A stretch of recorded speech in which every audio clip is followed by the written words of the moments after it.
बिस्मिल्लाहिर्रहमानिर्रहीम। This is Shakeel Ahmed from aspire college Thokar campus. बच्चों, हमने डिस्कस करना है आज चैप्टर नंबर 6 किंगडम प्रोकैरियोटी या मोनेरा। अब इस किंगडम में हमारे पास तमाम प्रोकैरियोट्स शामिल हैं, उनसे रिलेटेड हमने डिस्कस करना है। प्रोकैरियोट्स वो ऑर्गेनिजम्स हैं जिनके सेल में प्रोमिनेंट न्यूक्लियस नहीं होता, मेम्ब्रेन बाउंडेड ऑर्गेनेलिज नहीं होते हैं, तो वो सेल प्रोकैरियोटिक सेल कहलाता है। और जिन ऑर्गेनिजम्स में ऐसा सेल पाया जाएगा उन्हें प्रोकैरियोट्स कहा जाता है। तो इस चैप्टर में हमने उन्हीं के कैरेक्टरिस्टिक्स को डिस्कस करना है। जैसे इस चैप्टर में से हमें एक एमसीक्यू, एक शॉर्ट और एक लॉन्ग क्वेश्चन आने वाला है, तो इसके हवाले से हमने इसे तैयार करना है। जी, हमारे पास बेसिकली यहाँ पे स्ट्रक्चर ऑफ बैक्टीरिया को एक्सप्लेन करेंगे, स्ट्रक्चर से ऑनवर्ड हम डिस्कस करेंगे।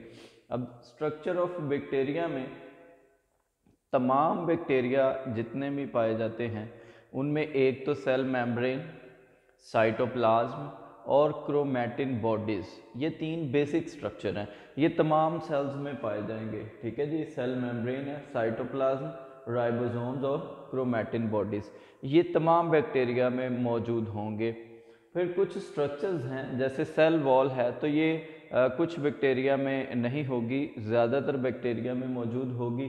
तो सेल वॉल, अब सेल वॉल का काम क्या है कि ये बैक्टीरियल सेल को एक डेफिनेट शेप प्रोवाइड करती है। फिर स्पेसिफिक स्ट्रक्चर्स जैसे कि कैप्सूल है, स्लाइम है, फ्लैजेला है, पिल्लाई है और फिंग्रियाई हैं, ग्रेन्यूल्स, ये वो ऑर्गेनेल्स हैं, वो कंपोनेंट्स हैं जो तमाम बैक्टीरियल सेल में नहीं पाए जाते, कुछ में पाए जाते हैं। जब हम पढ़ेंगे फ्लैजेला को, पिल्लाई को, स्लाइम, कैप्सूल और सेल वॉल को, तो तब हम डिस्कस करेंगे कि ये कौन से सेल्स में पाई जाती है और कौन से सेल्स में नहीं पाई जाती। तो ये स्ट्रक्चर के बेसिक कंपोनेंट्स हैं कि ये स्ट्रक्चर्स हैं जो पाए जाते हैं बैक्टीरियल सेल में। फिर हम साइज़ की बात करते हैं, जो कि साइज़ वेरी करता है बैक्टीरिया का साइज़। तो इस साइज़ की रेंजेस में हमारे पास 0.1 टू 600 माइक्रोमीटर तक इनका साइज़ जो है वो एक सिंगल डायमेंशन में रहता है। अब वो साइज़ में रेंजेस जो हैं, जो सबसे छोटा बैक्टीरिया उसको भी डिस्कस करते हैं। जैसे स्मॉलेस्ट जीनस है बैक्टीरिया की माइकोप्लाज्मा, और ये 100 टू 200 नैनोमीटर साइज़ के होते हैं। ठीक है, अब ये इनका डायामीटर 100 से 200 नैनोमीटर का है, और ये अप्रोक्सीमेटली लार्जेस्ट वायरस, जो सबसे बड़ा वायरस है, उससे बड़े साइज़ में है ये हमारे पास बेसिकली सबसे छोटे बैक्टीरिया का साइज़। ये कंपैरिजन लिखा हुआ है यहाँ पे। फिर ई कोलाई है, एस्चेरिशिया कोलाई, बेसिलस है, और इसका एवरेज साइज जो है वो 1.1 से 1.5 माइक्रोमीटर तक इसका विड्थ है, वाइड है ये। ठीक है जी। फिर 2 टू 6 माइक्रोमीटर ये लॉन्ग है। ये इसका ई कोलाई का हमारे पास साइज है। फिर कुछ जैसे हम स्पायरोकीट की बात करते हैं, या हम जैसे वो स्पायरोकीट हैं तो वो 500 माइक्रोमीटर लेंथ तक वेरी कर जाते हैं, उनकी लेंथ इतनी हो सकती है। फिर स्टेफाइलोकोकाई हैं या स्ट्रेप्टोकोकाई हैं, तो ये हमारे पास 0.75 से 1.25 माइक्रोमीटर तक डायामीटर में ये रेंज करते हैं। तो ये रेंजेस हैं हमारे पास साइज में बैक्टीरियल सेल की। यहाँ पे हमारे पास बॉक्स में एक एपिलेप्सम फिशल्सनी बैक्टीरिया के बारे में बताया गया कि पहले जैसे चैप्टर 4 में हम लोग डिस्कस कर चुके हैं कि बेसिकली प्रोकैरियोटिक सेल का साइज छोटा होता है। तो जैसे प्रोकैरियोटिक सेल का साइज बिल्कुल छोटा है, लेकिन कुछ सेल्स ऐसे हैं जो यूकैरियोटिक सेल के साइज से इंक्रीज हो चुके हैं, और उसमें फिशल्सनी एक हमारे पास एग्जांपल है बैक्टीरिया की जो कि यूकैरियोटिक सेल से इंक्रीज हुआ है। जी स्टूडेंट्स, हम शेप्स ऑफ बैक्टीरिया को डिस्कस करते हैं। शेप्स ऑफ बैक्टीरिया में हम लोगों ने डिस्कस करना है कि इनकी शेप्स क्या होंगी। तो बेसिक 3 टाइप्स हैं इनकी शेप्स की। रॉड शेप्ड है जो बेसिकली स्फेरिकल हैं, और वो हमारे पास है cocci shape, caucus rod shape, sorry spherical है, राउंड शेप्ड के हैं तो वो कोकाई है हमारे पास। फिर रॉड शेप के, रॉड शेप में बेसिलाई हैं, और थर्ड पे हमारे पास स्पाइरल शेप है, स्प्रिंग लाइक हैं, जिगजैग या कॉमा शेप्ड है, विब्रियो जो हमारे पास एग्जांपल्स हैं। तो कोकाई की अगर हम बात करें तो कोकाई राउंड शेप्ड है, स्फेरिकल हैं, तो इसमें कुछ कैटेगरीज हम देखेंगे ओवल शेप में। अगर एक ही बैक्टीरिया है और वो राउंड शेप है, स्फेरिकल शेप है, तो उसको हम सिंपली कोकाई बोलेंगे। अगर 2 बैक्टीरिया इकट्ठे हैं जैसे कि ये डायग्राम में है, तो इसको हम लोग फिर डिप्लोकोकाई बोलेंगे, 2 इकट्ठे हैं। देन अगर इनकी चेन हो, चेन ऑफ कॉकस हो, तो उसको हम लोग स्ट्रेप्टोकोकस कहते हैं, it is a chain of bacteria. अगर 2 डिप्लो जोड़ दिए जाएं, उनसे हमारे पास बनता है टेट्राड। टेट्रा से मतलब 4 होते हैं। तो यहाँ पे देखें कि ये एक हमारे पास ये प्लेन ऑफ डिवीजन और दूसरा ये प्लेन ऑफ डिवीजन है। तो बेसिकली इनमें 2 प्लेन ऑफ डिवीजन्स बनते हैं टेट्राड में। अगर 2 टेट्राड ऊपर नीचे प्लेस किए जाएं तो वो हमारे पास 8 बैक्टीरियल सेल होंगे, तो उनको कलेक्टिवली हम सरसीना बोलते हैं। तो सरसीना में बेसिकली 3 प्लेन ऑफ डिवीजन्स होंगे। जैसे ये एक होगा, एक इसके ऊपर आ जाएगा, तो हमें एक सेंटर से भी प्लेन ऑफ डिवीजन मिल जाएगा। तो ये 3 प्लेन ऑफ डिवीजन्स बन जाते हैं हमारे पास। तो ये इससे नेक्स्ट फिर इर्रेगुलर अरेंज्ड बैक्टीरियल सेल जब कॉलोनीज की फॉर्म में मौजूद होंगे तो उसको हम लोग स्टेफाइलोकोकस बोलेंगे। जो इर्रेगुलरली अरेंज्ड है, ना तो कोई चेन्स है ना कोई उनकी पैटर्न है, तो वहां पे हम लोग इसको बोलेंगे स्टेफाइलोकोकस। देन हमारे पास बैसिलस शेप्ड के बैक्टीरिया हैं जो रॉड शेप्ड है, बैसिलस उनको बोलते हैं।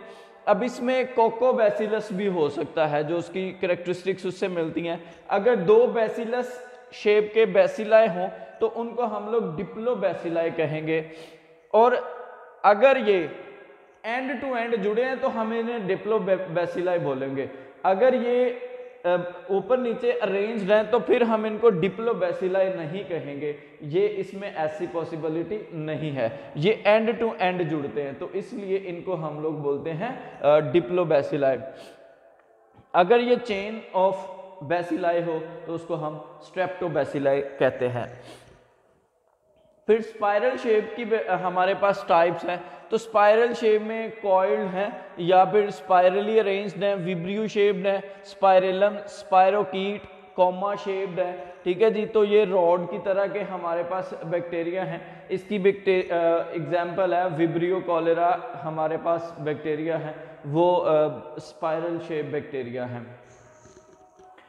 नेक्स्ट बैक्टीरियल स्ट्रक्चर में सेकंड चीज हमारे पास है फ्लैजेला। जैसे कि हमने ये पहले साइज को डिस्कस किया, साइज के बाद हमने शेप्स ऑफ बैक्टीरिया को डिस्कस किया है, और यहाँ पे शॉर्ट क्वेश्चंस हैं हमारे लिए और एमसीक्यूज भी हैं। फिर हमारे पास बैक्टीरियल सेल स्ट्रक्चर स्टार्ट हो जाता है, और बैक्टीरियल सेल स्ट्रक्चर में फर्स्ट हमारे पास स्ट्रक्चर डिस्कस करने वाला है फ्लैजेला और उसके फंक्शंस हैं। अब फ्लैजेला बेसिकली ये थिन हेयर लाइक अपेंडिक्स है जो सेल वॉल के जरिए बेजल बॉडी जो कि सेल मेम्ब्रेन के बिल्कुल नीचे मौजूद होती है उससे ये निकलता है, तो इसको हम लोग फ्लैजेला कहते हैं। अब फ्लैजेला बेसिकली प्रोटीन्स से बने होते हैं, और इन प्रोटीन्स को हम लोग फ्लैजिलिन प्रोटीन्स कहते हैं। फ्लैजिलिन प्रोटीन से बने हुए बेजल बॉडी से ओरिजिनेट करते हैं और थ्रू सेल वॉल बॉडी से बाहर आते हैं। अब हमें इनके डिस्कस करना है कि ये हॉलो स्ट्रक्चर्स हैं तो इनका फंक्शन क्या है। एक तो फंक्शन है इनका motility, they will help to move the bacterial cell from one place to another place, और दूसरा फंक्शन इसका कीमोटैक्सिस है। ये फ्लैजेला किसी केमिकल मूवमेंट को या केमिकल को डिटेक्ट कर लेते हैं, कोई भी चेंज को डिटेक्ट कर लेते हैं, तो उसको फिर ये बैक्टीरियल सेल स्ट्रक्चर को मूव करवा देंगे। जब बैक्टीरियल सेल स्ट्रक्चर को ये मूव करवा देंगे तो उस मूवमेंट को हम कीमोटैक्सिस कहते हैं। Movement in response to chemical sensations, they are called chemotaxis. अब कीमोटैक्सिस भी किसका फंक्शन है? फ्लैजेला का फंक्शन है। तो ये हमारे पास फ्लैजेला के स्ट्रक्चर और इसके फंक्शंस हैं। अब फ्लैजेला को हम लोग अरेंज करते हैं ऑर्गेनिजम्स, बैक्टीरियल सेल्स को on the basis of the presence of flagella. अब फ्लैजेला की बेस पे हम डिफरेंट कैटेगरीज में अरेंज करते हैं बैक्टीरिया को। जैसे अगर कोई भी फ्लैजेला मौजूद नहीं होगा तो ऐसे बैक्टीरिया को कहेंगे एट्राइकस। वो बैक्टीरिया जिनमें फ्लैजेला एब्सेंट होंगे उन्हें एट्राइकस कहा जाता है। फिर वहाँ पे अगर एक फ्लैजेला एक बैक्टीरियल सेल पे मौजूद हो तो उसे हम मोनोट्राइकस कहते हैं। अगर tuft of flagella, group of flagella at one pole of bacteria हो तो उसे लोफोट्राइकस कहते हैं। अगर दोनों पोल्स पे, जैसे एक ये एंड है और एक ये एंड है, ये पोल्स बनते, एक ये पोल और एक ये पोल, इन दोनों पोल्स में अगर एक टफ्ट ऑफ फ्लैजेला मौजूद होगा तो उसे हम एम्फीट्राइकस कहते हैं। और अगर फ्लैजेला ने सराउंड किया हो होल सेल ऑफ बैक्टीरिया को तो वो हमारे पास पेरिट्राइकस आ जाती है इसकी टाइप्स। तो ये फ्लैजेला की बेस पे हमने डिफरेंट बैक्टीरिया को डिफरेंट कैटेगरीज में डिवाइड कर दिया कि अगर फ्लैजेला मौजूद नहीं है तो एट्राइकस, अगर एक फ्लैजेला है तो मोनोट्राइकस, अगर एक टफ्ट ऑफ फ्लैजेला तो लोफोट्राइकस, और अगर हमारे पास दोनों पोल्स पर फ्लैजेला के टफ्ट मौजूद होंगे तो उसे हम एम्फीट्राइकस कहेंगे, और अगर सराउंड करेंगे फ्लैजेला तो उसे हम पेरिट्राइकस कहेंगे। तो ये हमारे पास बेसिकली फ्लैजेला से रिलेटेड था, जो बैक्टीरियल सेल स्ट्रक्चर में एक पहला पॉइंट बनता है हमारे पास।